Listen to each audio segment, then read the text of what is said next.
ये कहानी है शहज़ादियों के देश की, जहाँ हर तरफ शहज़ादियों की चहल पहल दिखाई देती नज़र आती है।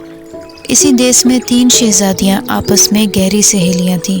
ये तीनों एक दूसरे से बेहद प्यार करती और हमेशा साथ साथ रहती।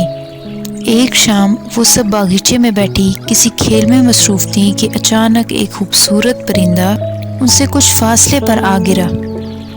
वो तीनों फ़ौरन उसके पास गईं तो मालूम पड़ा कि वो तो ज़ख्मी है। इन्होंने परिंदे की मरहम पट्टी की, परिंदे के लिए एक छोटा सा घोंसला बनाया ताकि वो इसमें रह सके। परिंदा आहिस्ता आहिस्ता ठीक हो गया। वो परिंदे को देखकर बहुत खुश हुई। इन तीनों ने आहिस्ता आहिस्ता परिंदे के सर पर हाथ खुशी से फेरा तो वो एक खूबसूरत परी की शक्ल इख्तियार कर गया। तीनों ये सब देखकर बहुत घबरा गई। परी अचानक से बोली, फिक्र मत करो, डरने की कोई ज़रूरत नहीं है। आप तीनों ने मेरी बहुत देखभाल की है, जिसके बदले में मैं आप तीनों को एक बहुत ही खूबसूरत तोहफा देना चाहती हूँ। फिर इसने अपनी छड़ी घुमाई और अचानक एक लाल पोटली उसके हाथ में नमूदार हो गई।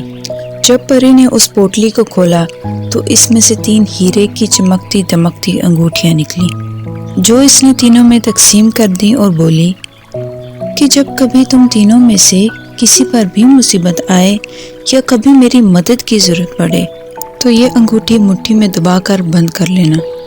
जैसे ही वो ऐसा करेंगी, परी वहाँ मदद के लिए हाजिर हो जाएगी। ये सब देखकर तीनों पहले तो बहुत हैरान हुई, लेकिन फिर इन्होंने सोचा कि इस तरह तो इनकी हर मुसीबत हल हो जाएगी और हर मुश्किल आसानी में बदल जाएगी। इन्होंने इस सब के लिए परी का शुक्रिया अदा किया और महल में चली गई।